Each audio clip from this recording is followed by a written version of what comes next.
This is a great honor to be awarded the winner of this Leopold Award. It's one of the goals we have had in our back of our mind for several years.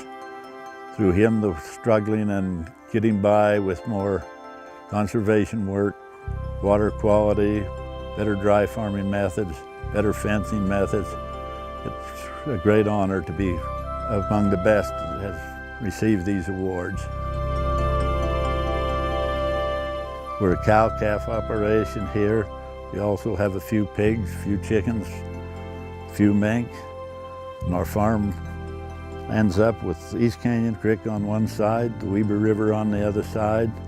They converge at the bottom of our field. So when we get extreme water in either one, we get our ground flooded.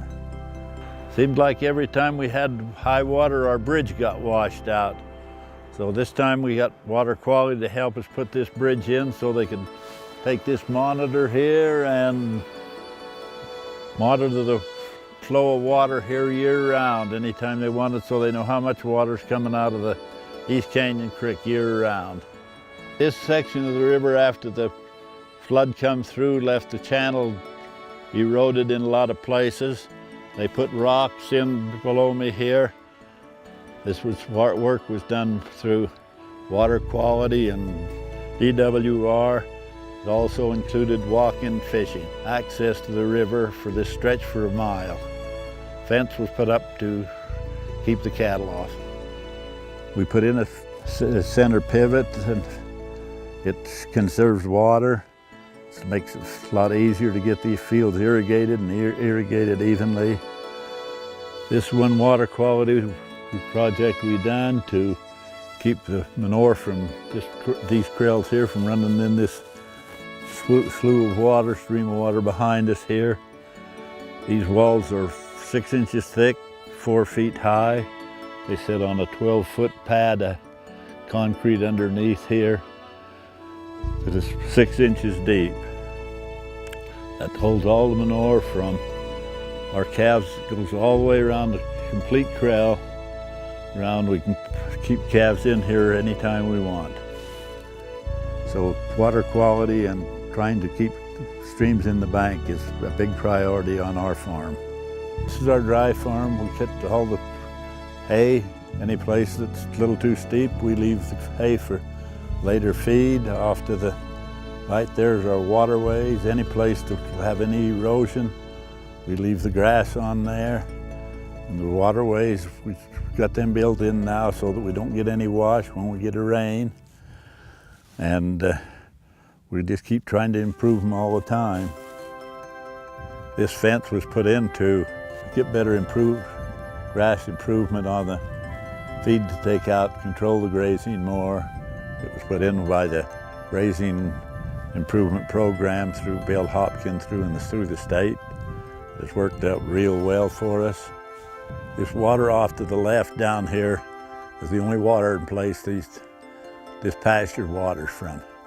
We're thinking about trying to put in a way of bringing some of the water back up onto here so the cows will stay up here better. We have deer, elk in this area, and we leave this bitter brush up here for the winter feed for the deer and elk to feed on.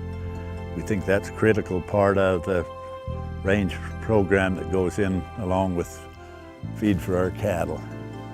This is a mink operation here. I started in 1949. Now it's got too big for me to do it, so I've turned it over to my son Kevin here and his boy. They now have, I don't know how many females you got? We're running about 2,500 females, and that takes about 500 males to take care of them. We've built 5 new sheds, double alleys, and there's a lot of mink out there compared to the 6 that he started with. My hope for this thing is that the mink operation continues to grow and get bigger. Also the cattle operation. I hope we continue to raise the finest cattle in the area. But this is our life, this is our love, this is what we love to do. Stewardship to the land means leaving it in better shape than it was when I took over. That means making sure that the water don't wash the fields away that we are farming. that our grasslands are keep in good shape so that they produce more.